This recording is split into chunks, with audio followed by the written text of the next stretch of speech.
Chapter 2. The Little Sisters. Doña Soledad seemed to be explaining something to the four women who surrounded her. She moved her arms in dramatic gestures and held her head in her hands. It was obvious she was telling them about me. I drove up the driveway to where I had been parked before. I intended to wait for them there. I deliberated whether to remain in the car or to sit casually on the left fender. I opted to stand by the car door, ready to jump in and drive away if something like the events of the previous day were going to be repeated. I was very tired. I had not slept a wink for over 24 hours. My plan was to disclose to the young women as much as I could about the incident with Doña Soledad, so they could take the necessary steps to aid her, and then I would leave. Their presence had brought about a definite change. Everything seemed to be charged with new vigor and energy. I felt the change when I saw Doña Soledad surrounded by them. Doña Soledad's revelation that they were Don Juan's apprentices had given them such a tantalizing appeal that I could hardly wait to meet them.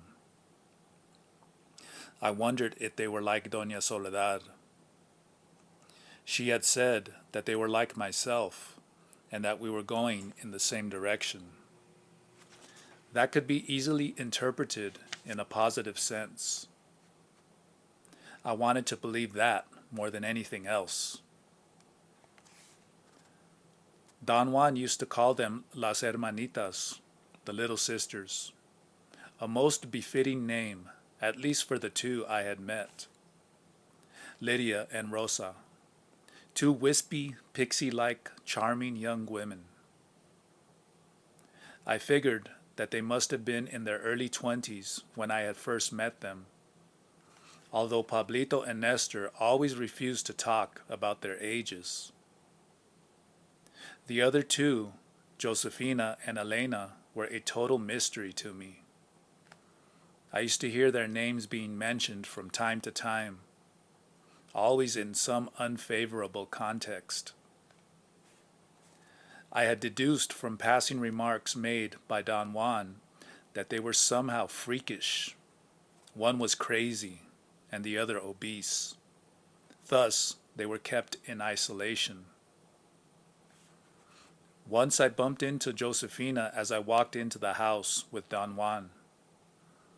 He introduced me to her, but she covered her face and ran away before I had time to greet her. Another time I caught Elena washing clothes. She was enormous. I thought that she must be suffering from a glandular disorder. I said hello to her, but she did not turn around. I never saw her face.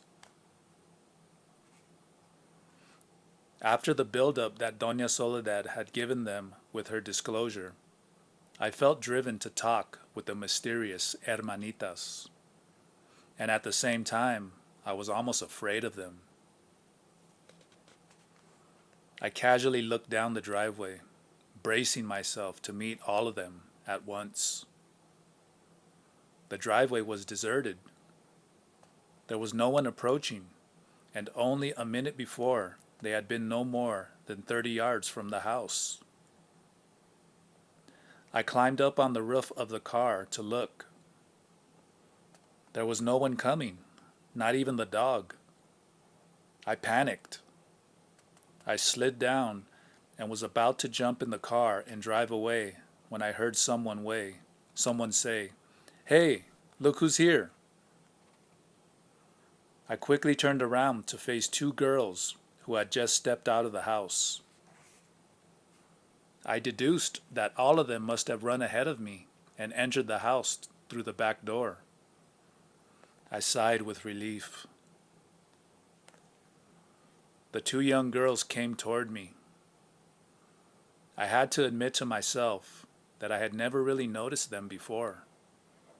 They were beautiful, dark and extremely lean, but without being skinny. Their long black hair was braided.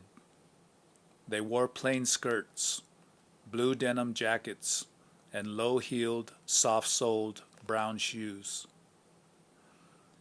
They were bare-legged, and their legs were shapely and muscular. They must have been about 5'3" or 5'4". They seemed to be very physical. They moved with great prowess. One of them was Lydia. The other was Rosa. I greeted them, and then in unison they initiated a handshake. They flanked me. They looked healthy and vigorous. I asked them to help me get the packages out of the trunk.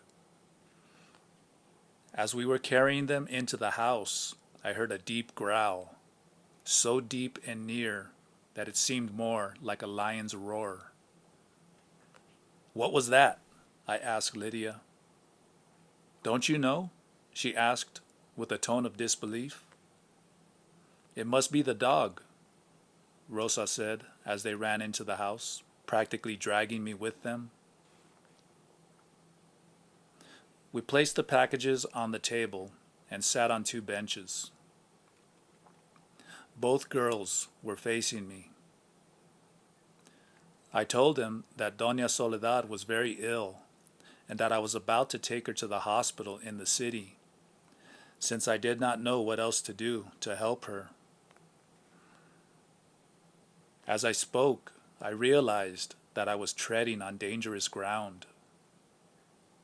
I had no way of assessing how much information I should divulge to them about the true nature of my bout with Doña Soledad. I began to look for clues. I thought that if I watched carefully, their voices or the expression on their faces would betray how much they knew. But they remained silent and let me do all the talking. I began to doubt that I should volunteer any information at all. In my effort to figure out what to do and not blunder, I ended up talking nonsense. Lydia cut me off. In a dry tone, she said that I should not concern myself with Doña Soledad's health because they had already taken steps to help her. That statement forced me to ask her if she knew what Doña Soledad's trouble was. "You've taken her soul," she said accusingly. My first reaction was to defend myself. I began to talk vehemently, but ended up contradicting myself. They stared at me. I was making no sense at all. I tried again to say the same thing in a different way. My fatigue was so intense that I could hardly organize my thoughts. Finally, I gave up. "Where are Pablito and Nestor?" I asked after a long pause. "They'll be here shortly," Lydia said briskly. "Were you with them?" I asked. "No," she exclaimed and stared at me. "We never go together," Rosa explained. "Those bums are different from us." Lydia made an imperative gesture with her foot to shut her up. She seemed to be the one who gave the orders. Catching the movement of her feet brought to my awareness a most peculiar facet of my relationship with Don Juan. In the countless times that we had roamed together, he had succeeded in teaching me, without really trying, a system of covert communication through some coded movements of the feet. I watched Lydia give Rosa the sign for horrible, a sign given when anything that happens to be in sight of the signers is unpleasant. or dangerous. In this case, me. I laughed. I remembered that Don Juan had given me that sign when I first met Don Gennaro. I pretended not to be aware of what was going on in order to find out if I could decode all their signs. Rosa made the sign that she wanted to step on me. Lydia answered with an imperative sign for no. According to Don Juan, Lydia was very talented. As far as he was concerned, she was more sensitive and alert than Pablito and Nestor and myself. I had always been incapable of making friends with her. She was aloof and very cutting. She had enormous, black, shifty eyes that never looked straight at anyone, high cheekbones, and a chiseled nose, which was a bit flat and broad at the bridge. I remembered her having red, sore eyelids, and everyone taunting her on account of that. The redness of her eyelids had disappeared, but she continued to rub her eyes and blink a great deal. During my years of association with Don Juan and Don Gennaro, I had seen Lydia the most, and yet we had probably never exchanged more than a dozen words with each other. Pablito regarded her as a most dangerous being. I always thought she was just extremely shy. Rosa, on the other hand, was very boisterous. I thought she was the youngest. Her eyes were very frank and shiny. She was never shifty, but very bad-tempered. I had talked with Rosa more than anyone else. She was friendly, very bold, and very funny. "Where are the others?" I asked Rosa. "Aren't they going to come out?" "They will be out shortly," Lydia answered. I could tell from their expressions that friendliness was not what they had in mind. Judging from their foot messages, they were as dangerous as Doña Soledad. And yet, as I sat there looking at them, it occurred to me that they were gorgeously beautiful. I had the warmest feelings for them. In fact, the more they stared into my eyes, the more intense that feeling became. At one moment, it was sheer passion that I felt for them. They were so alluring that I could have sat there for hours just looking at them. But a sobering thought made me stand up. I was not going to repeat my bungling of the night before. I decided that the best defense was to put my cards on the table.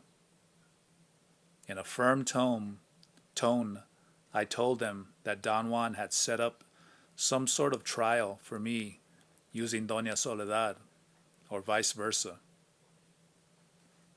Chances were that he had also set them up in the same fashion, and we were going to be pitted against one another in some sort of battle that could result in injury to some of us. I appealed to their sense of warriorship. If they were the truthful heirs of Don Juan, they had to be impeccable with me, reveal their designs, and not behave like ordinary, greedy human beings. I turned to Rosa and asked her the reason for wishing to step on me. She was taken aback for an instant, and then she became angry. Her eyes flared with rage. Her small mouth contracted. Lydia, in a very coherent manner, said that I had nothing to fear from them, and that Rosa was angry with me because I had hurt Doña Soledad. Her feelings were purely a personal reaction. I said then that it was time I left. I stood up. Lydia made a gesture to stop me. She seemed scared or deeply concerned. She began to protest when a noise coming from outside the door distracted me. The two girls jumped to my side. Something heavy was leaning or pushing against the door. I noticed then that the girls had secured it with the heavy iron bar. I had a feeling of disgust.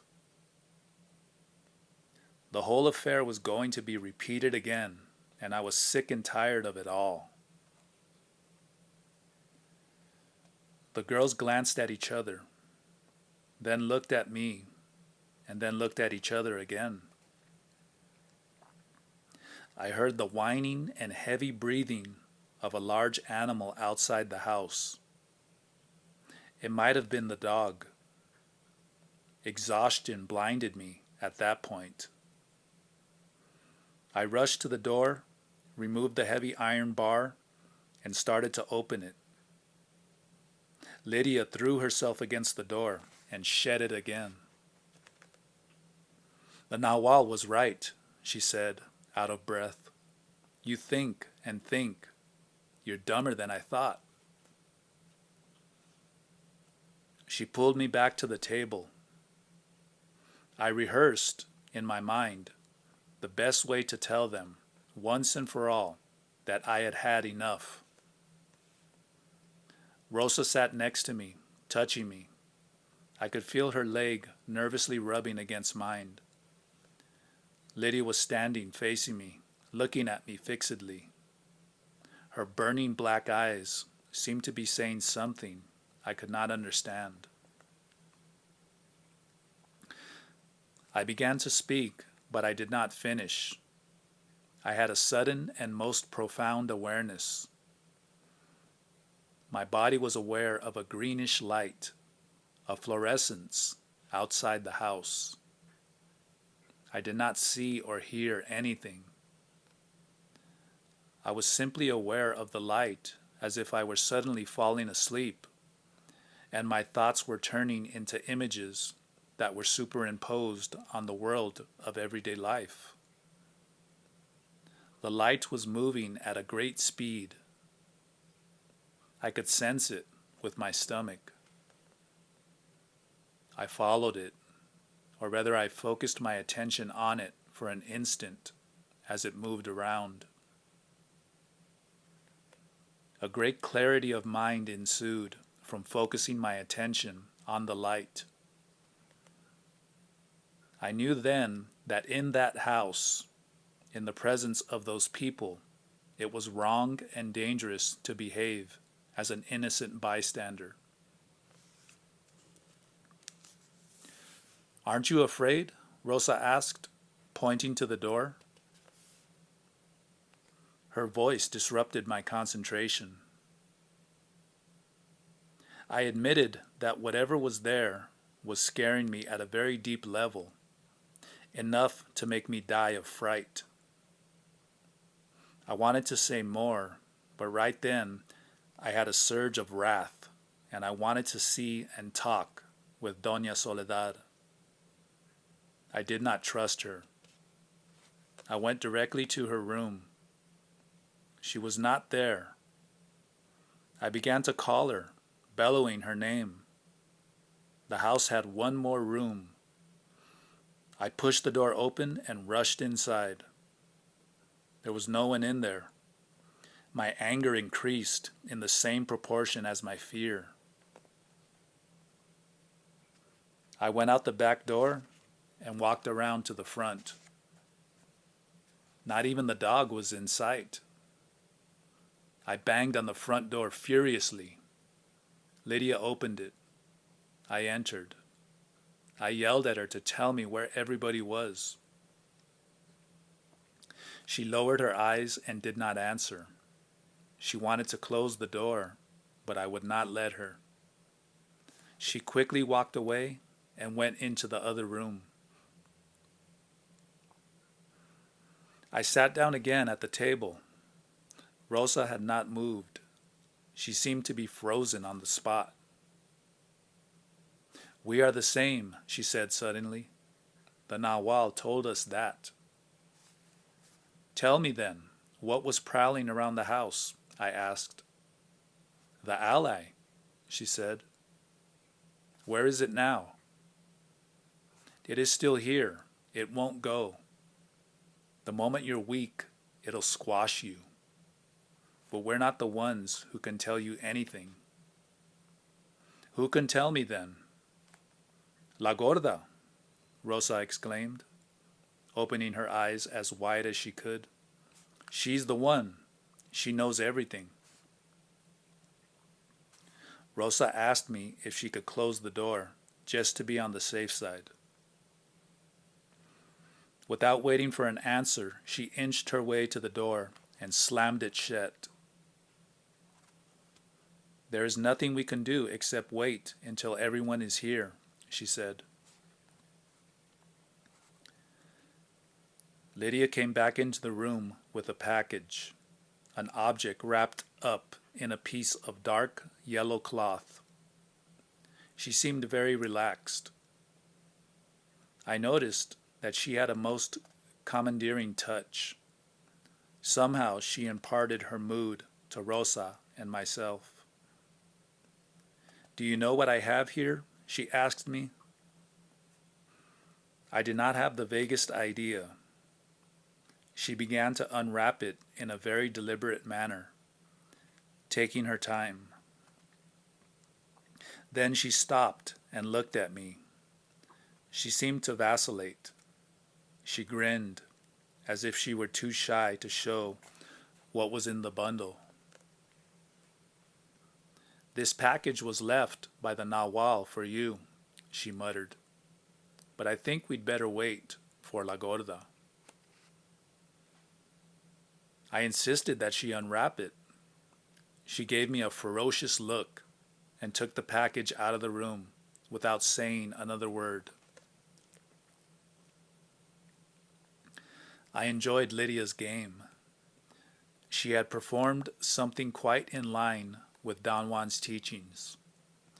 She had given me a demonstration of how to get the best use out of an average situation.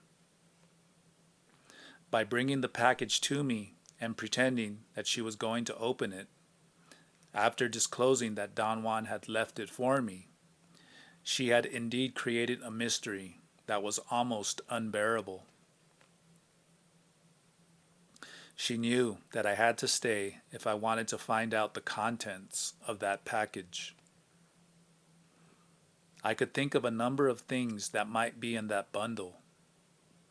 Perhaps it was the pipe Don Juan used when handling psychotropic mushrooms. He had intimated that the pipe would be given to me for safekeeping. Or it might have been his knife, or his leather pouch, or even his sorcery power objects. On the other hand, it might have been merely a ploy on Lydia's part. Don Juan was too sophisticated, too abstract to leave me an heirloom. I told Rosa that I was dead on my feet and weak from hunger. My idea was to drive to the city, rest for a couple of days, and then come back to see Pablito and Nestor. I said that by then I might even get to meet the other two girls. Lydia returned then, and Rosa told her of my intention to leave. "The Nahual gave us orders to attend to you as if you were himself," Lydia said. "We are all the Nahual himself, but you are even more so, for some reason that no one understands." Both of them talked to me at once and guaranteed in various ways that no one was going to attempt anything against me as Doña Soledad had. Both of them had such a fierce look of honesty in their eyes that my body was overwhelmed. I trusted them. You must stay until La Gorda comes back, Lydia said. The Nahual said that you should sleep in his bed, Rosa added. I began to pace the floor in the throes of a weird dilemma. On the one hand, I wanted to stay and rest. I felt physically at ease and happy in their presence, something I had not felt the day before with Doña Soledad. My reasonable side, on the other hand, had not relaxed at all. At that level, I was as frightened as I had been all along. I had had moments of blind despair and had taken bold actions, but after the momentum of those actions had ceased, I had felt as vulnerable as ever. I engaged in some soul-searching analysis as I paced the room almost frantically. The two girls remained quiet, looking at me anxiously. Then all of a sudden the riddle was solved. I knew that something in me was just pretending to be afraid. I had become accustomed to reacting that way in Don Juan's presence. Throughout the years of our association, I had relied heavily on him to furnish me with convenient pacifiers for my fright. My dependency on him had given me solace and security, but it was no longer tenable. Don Juan was gone. His apprentices did not have his patience or his sophistication or his sheer command. With them, my need to seek solace was plain stupidity. The girls led me to the other room. The window faced the southeast, and so did the bed, which was a thick mat like a mattress. A 2-foot-long, bulky piece of maguey stalk had been carved so that the porous tissue served as a pillow or a neck rest. In the middle part of it, there was a gentle dip. The surface of the maguey was very smooth. It appeared to have been hand-rubbed. I tried the bed and the pillow.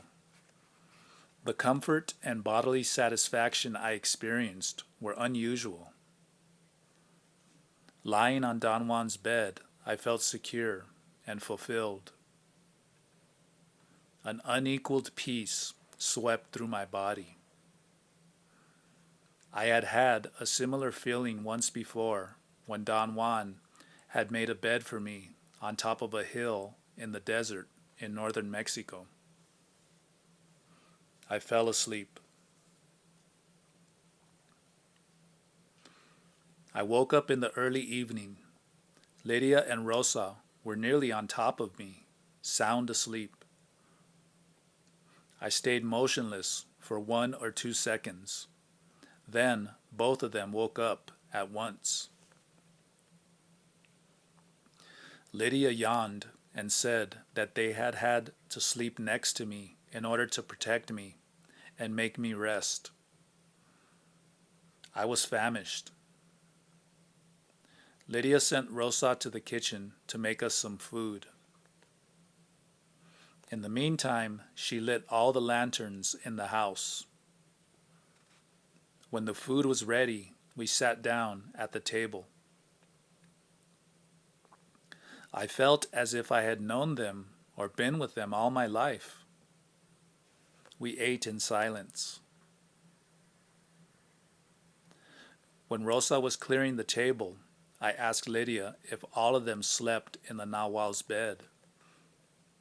It was the only other bed in the house besides Doña Soledad's.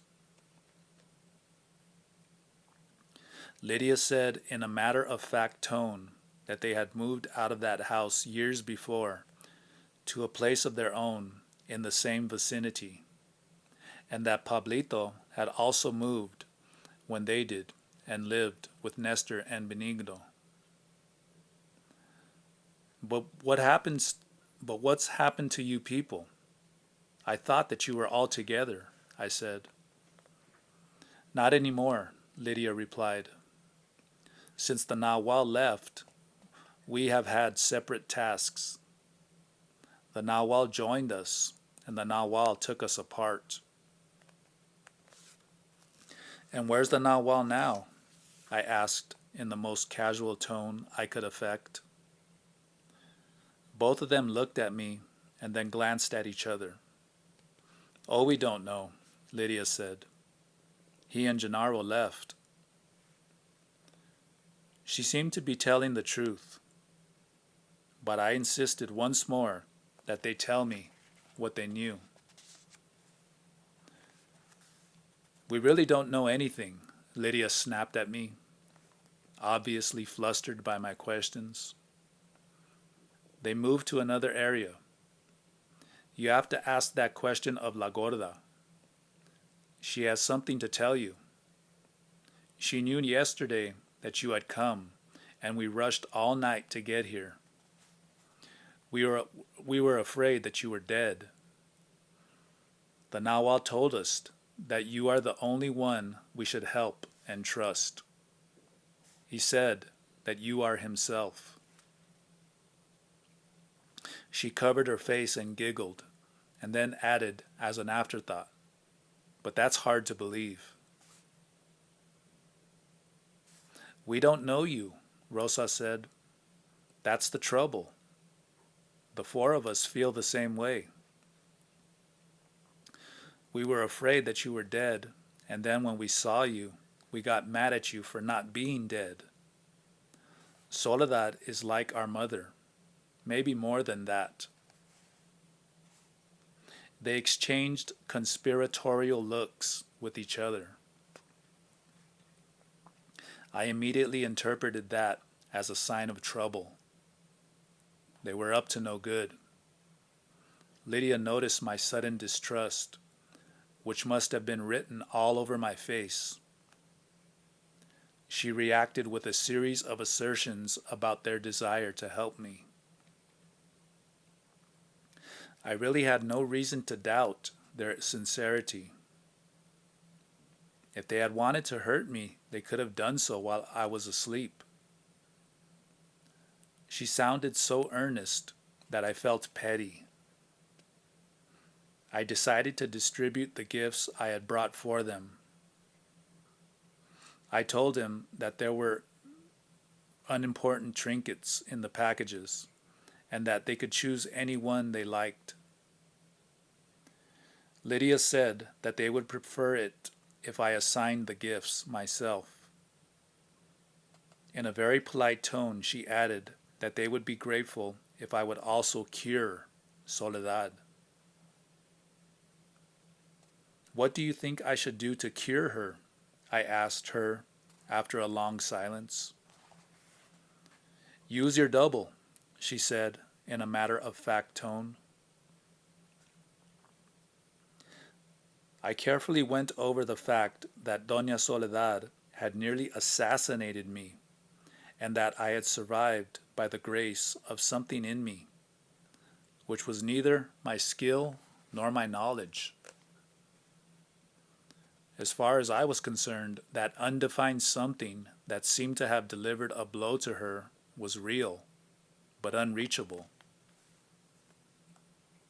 In short, I could not help Doña Soledad any more than I could walk to the moon.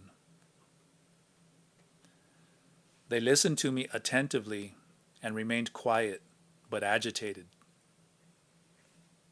Where is Doña Soledad now? I asked Lydia. She's with La Gorda, she said in a despondent tone. La Gorda took her away and is trying to cure her. But we really don't know where they are. That's the truth. And where's Josefina? She went to get the witness.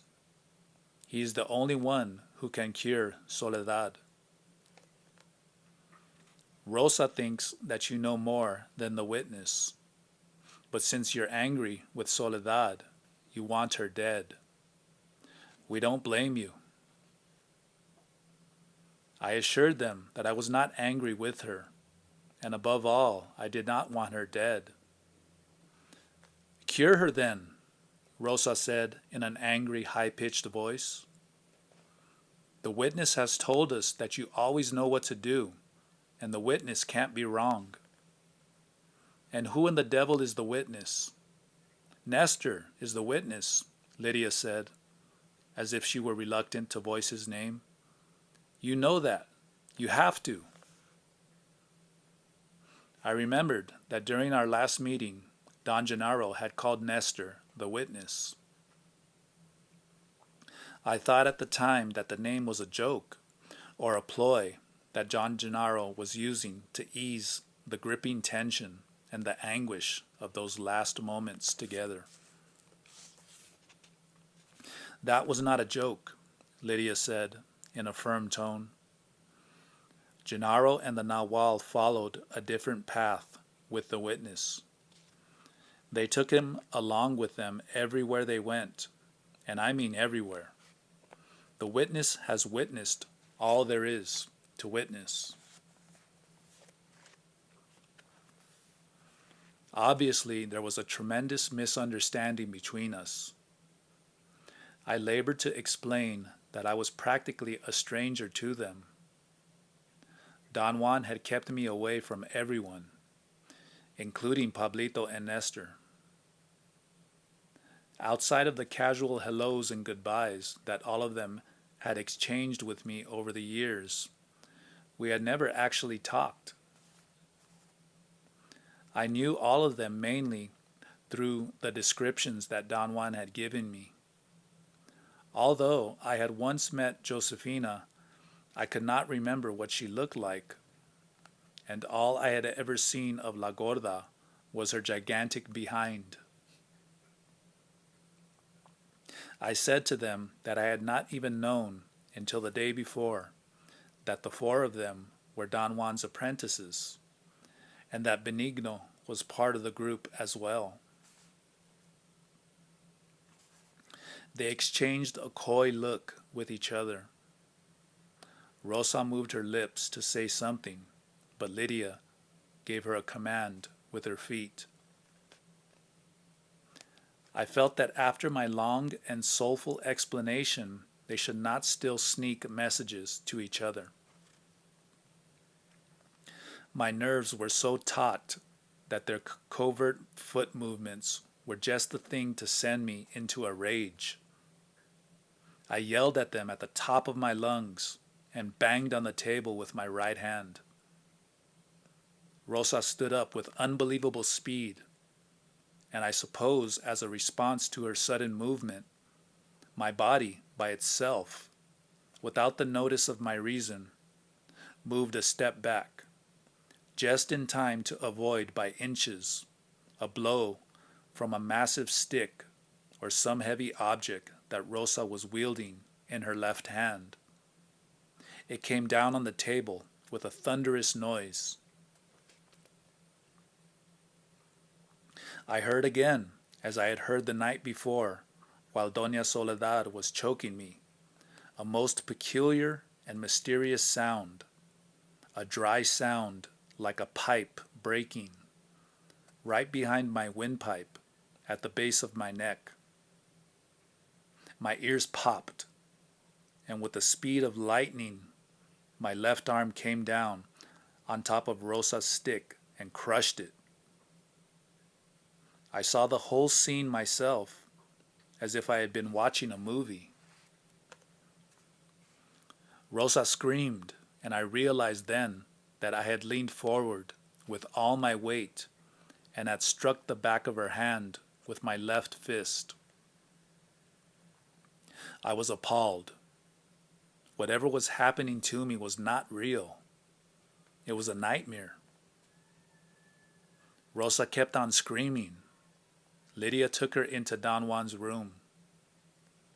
I heard her yells of pain for a few moments longer, and then they stopped. I sat down at the table. My thoughts were disassociated and incoherent. The peculiar sound at the base of my neck was something I had become keenly aware of. Don Juan had described it as the sound one makes at the moment of changing speed. I had the faint recollection of having experienced it in his company. Although I had become aware of it the previous night, I had not fully acknowledged it until it happened with Rosa. I realized then that the sound had created a special sensation of heat on the roof of my mouth and inside my ears. The force and dryness of the sound made me think of the peal of a large cracked bell. Lydia returned a while later. She seemed more calm and collected. She even smiled. I asked her to please help me unravel that riddle and tell me what had happened. After a long vacillation, she told me that when I had yelled and banged on the table, Rosa got excited and nervous, and believing I was going to hurt them, she had to strike me with her dream hand. I had dodged her blow and hit her on the back of her hand, the same way I had struck Doña Soledad. Lydia said that Rosa's hand would be useless unless I found a way to help her. Rosa walked into the room then. Her arm was wrapped with a piece of cloth. She looked at me. Her eyes were like those of a child. My feelings were at the height of turmoil. Some part of me felt ugly and guilty. But again, another part of me remained unruffled. Had it not been for that part, I would not have survived either Doña Soledad's attack or Rosa's devastating blow. After a long silence, I told them that it was very petty of me to be annoyed by their foot messages, but that there was no comparison between yelling or banging on the table and what Rosa had done. In view of the fact that I had no familiarity with their practices, she could have severed my arm with her blow. I demanded in a very intimidating tone to see her hand. She reluctantly unwrapped it. It was swollen and red. There was no doubt left in my mind that these people were carrying out some sort of test that Don Juan had set up for me. By confronting them, I was being hurled into a realm which was impossible to reach or accept in rational terms. He had said time and time again that my rationality comprised only a very small part of what he had called the totality of oneself. Under the impact of the unfamiliar and the altogether real danger of my physical annihilation, my body had had to make use of its hidden resources, or die. The trick seemed to be in the truthful acceptance of the possibility that such resources exist and can be reached. The years of training had been put the steps to arrive to that acceptance. Truthful to his premise of no compromise, Don Juan had aimed at a total victory or a total defeat for me. If the training had failed to put me in contact with my hidden resources, the test would have made it evident, in which case there would have been very little I could have done. Don Juan had said to Doña Soledad that I would have killed myself. Being such a profound connoisseur of human nature, he was probably right. It was time to adopt a new course of action. Lydia had said that I could help Rosa and Doña Soledad with the same force that had caused them injury. The problem, therefore, was to get the right sequence of feelings or thoughts or whatever that led my body to unleash that force. I took Rosa's hand and rubbed it. I willed it to be cured. I had only the best feelings for her. I caressed her hand and hugged her for a long time. I rubbed her head and she fell asleep on my shoulder, but there was no change in the redness or the swelling. Lydia watched me without saying a word. She smiled at me. I wanted to tell her that I was a fiasco as a healer. Her eyes seemed to catch my mood, and they held it until it froze. Rosa wanted to sleep. She was either dead tired or ill. I did not want to find out which. I picked her up in my arms. She was lighter than I would have imagined. I took her to Don Juan's bed and gently placed her on it. Lydia covered her. The room was very dark. I looked out the window and saw a cloudless sky filled with stars. Up to that moment, I had been oblivious to the fact that we were at a very high altitude. As I looked at the sky, I felt a surge of optimism. Somehow the stars looked festive to me. The southeast was indeed a lovely direction to face. I had a sudden urge that I felt obliged to satisfy.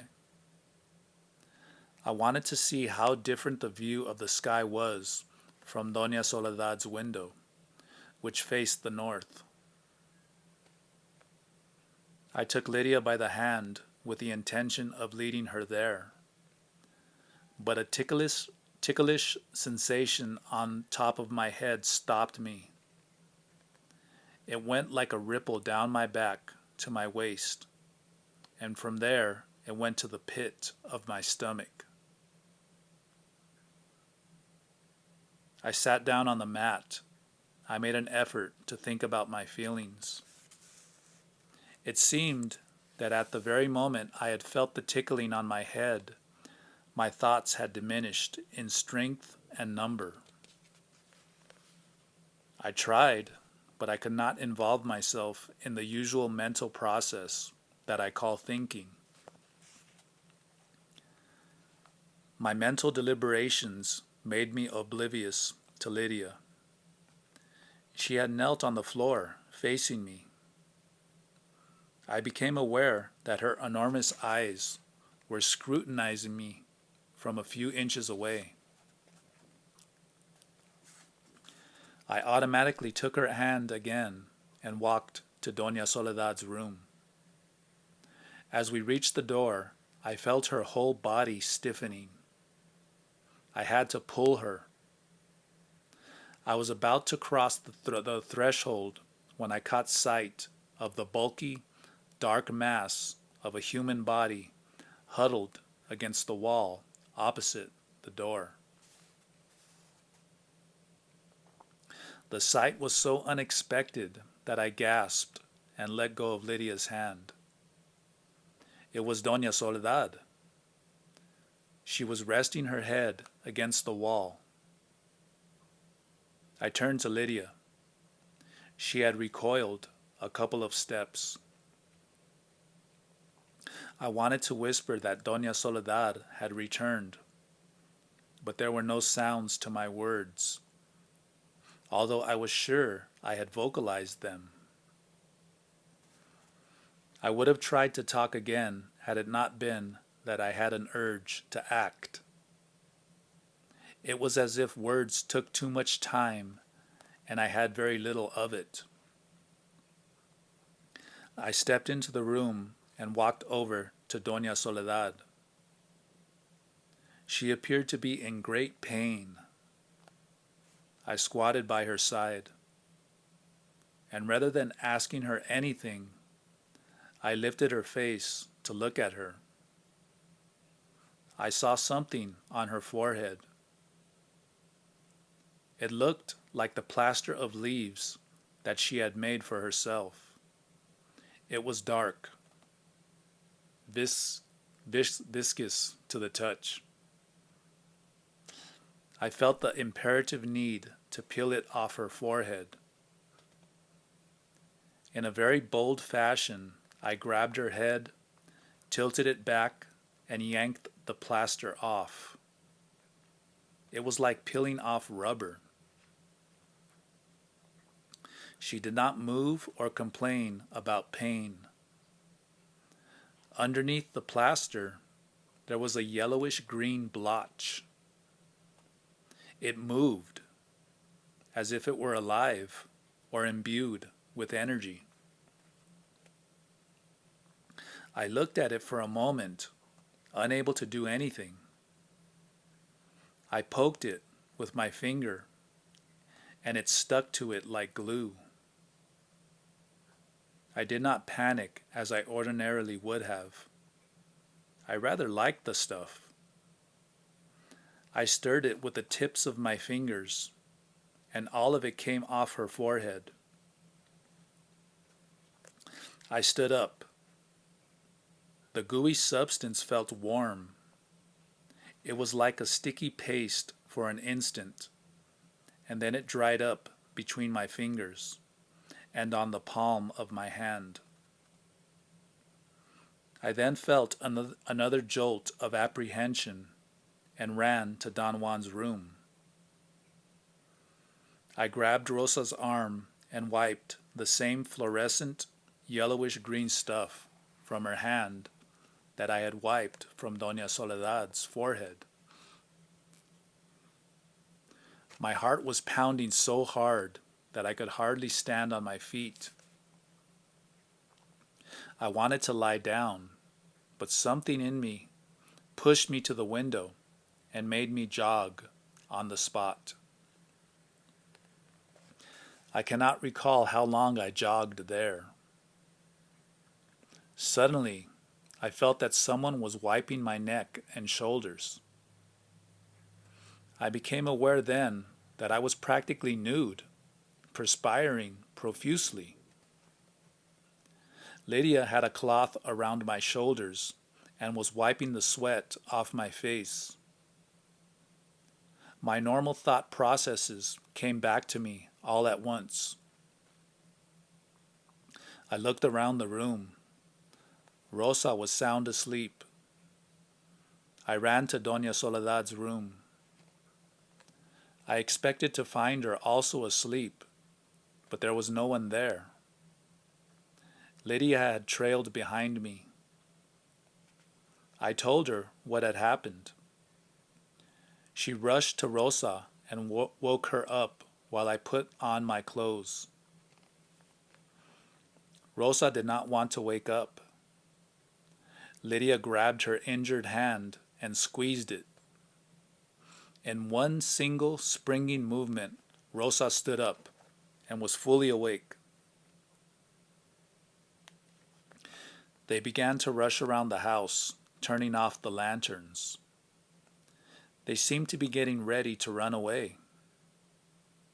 I wanted to ask them why they were in such great hurry, when I realized that I had dressed in a great hurry myself.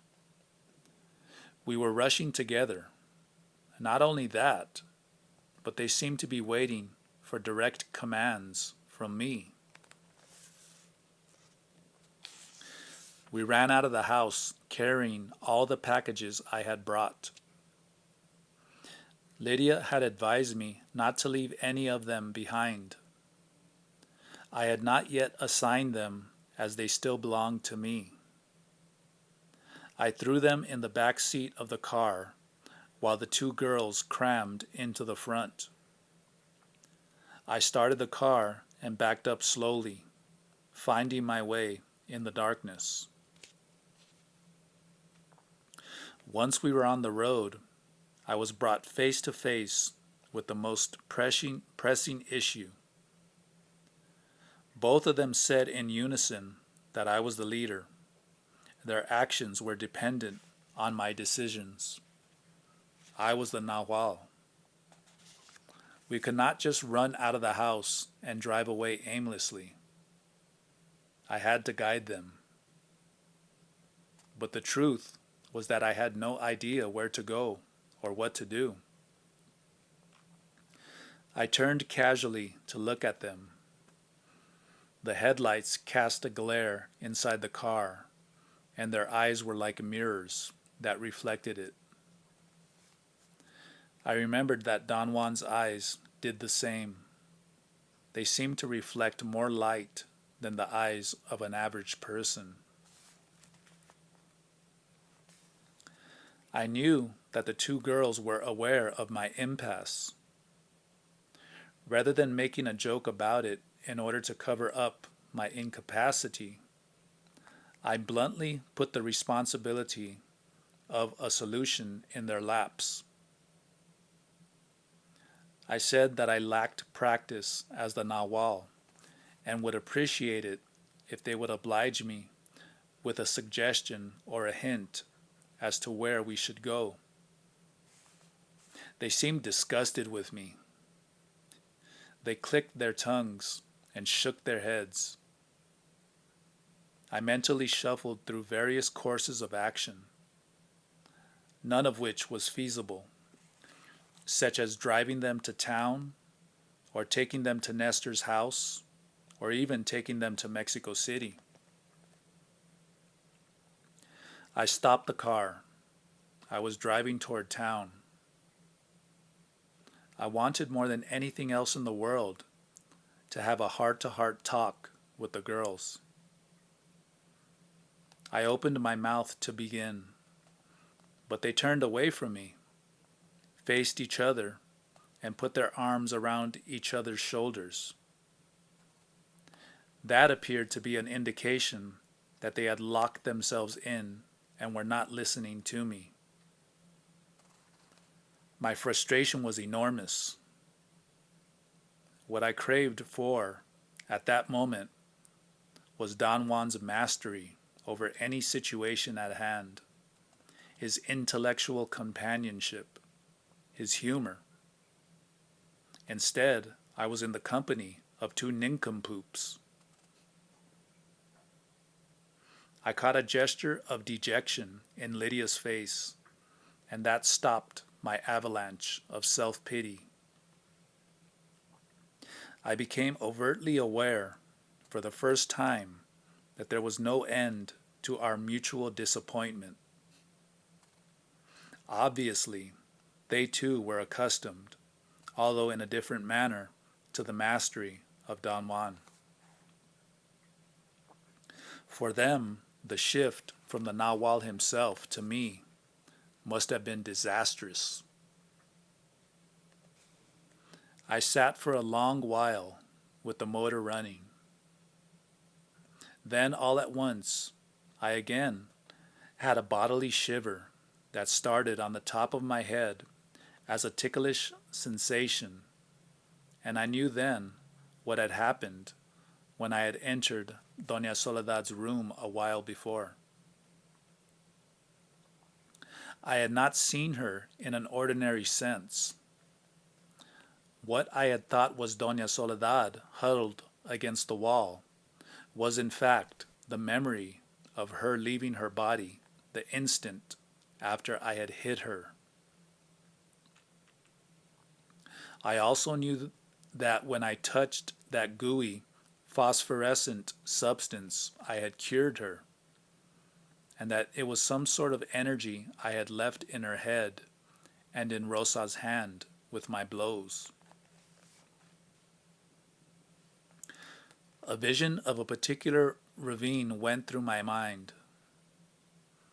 I became convinced that Doña Soledad and La Gorda were there. My knowledge was not a mere conjecture. It was rather a truth that needed no further corroboration.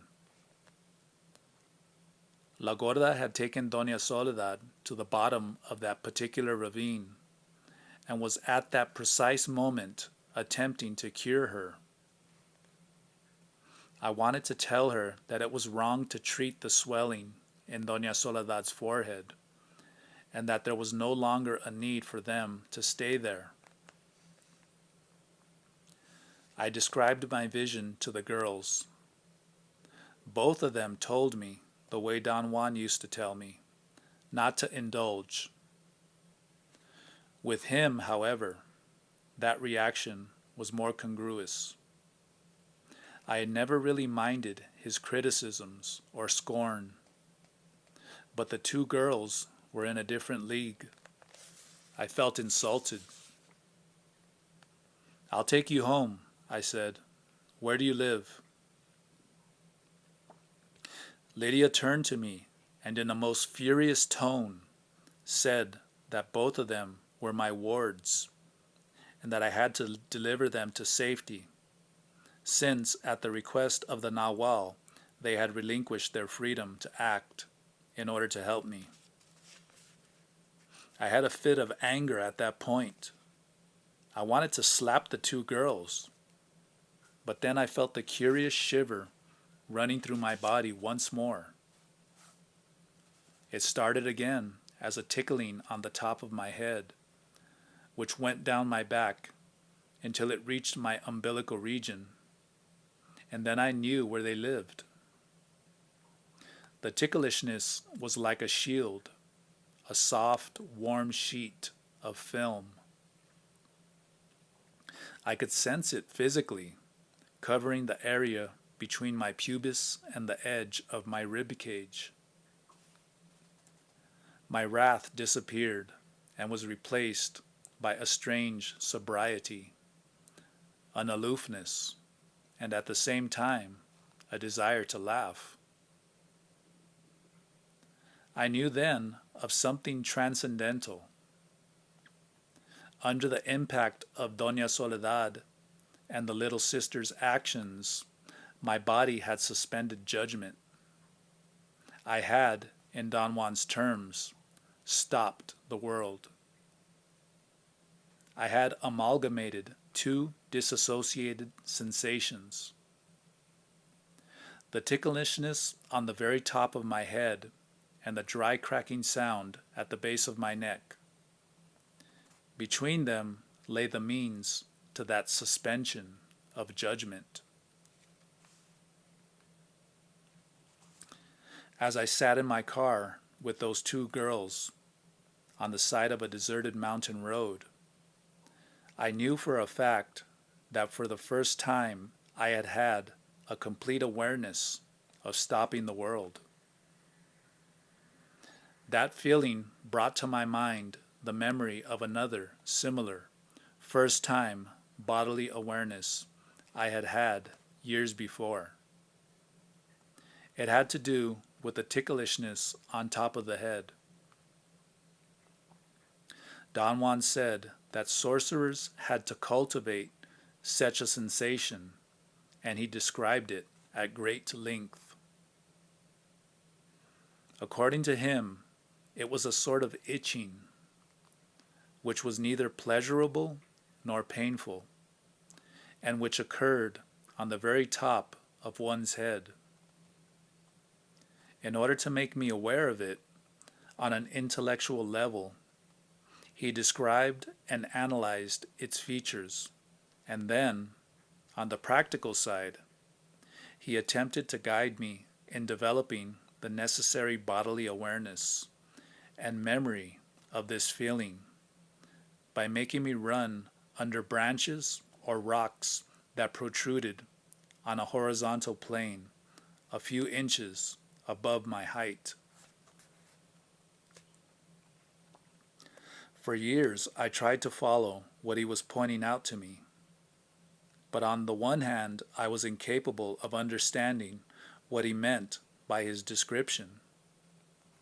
And on the other hand, I was incapable of providing my body with an adequate memory by following his pragmatic steps.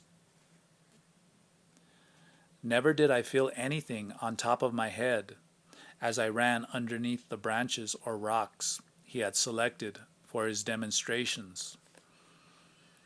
But one day, my body by itself discovered the sensation while I was driving a high panel truck into a 3-story parking structure. I entered the gate of the structure at the same speed I usually did in my small 2-door sedan.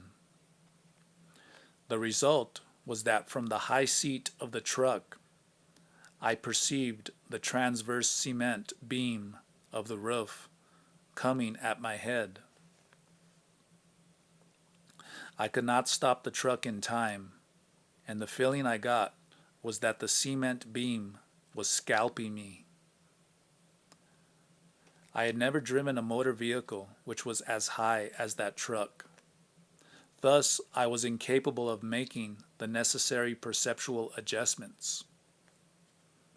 The space between the roof of the truck and the roof of the parking structure seemed non-existent for me. I felt the beam with my scalp. That day, I drove for hours inside the structure, giving my body a chance to store the memory of that ticklish sensation. I faced the 2 girls and wanted to tell them that I had just found out where they lived. I desisted. There was no way of describing to them that the ticklish sensation had made me remember a casual remark that Don Juan had once made as we passed a house on our way to Pablito's place. He had pointed out an unusual feature in the surroundings and said that that house was an ideal place for quietness, but was not a place to rest. I drove them there. Their house was rather big. It was also an adobe structure with a tile roof, like Doña Soledad's. It had one long room in the front, a roofed open-air kitchen in back of the house, a huge patio next to the kitchen, and an area for chickens beyond the patio. The most important part of their house, however, was a closed room with 2 doors, one opening to the front room and the other to the back. Lydia said that they had built it themselves. I wanted to see it, but both of them said that it was not the appropriate time because Josefina and La Gorda were not present to show me the parts of the room that belonged to them.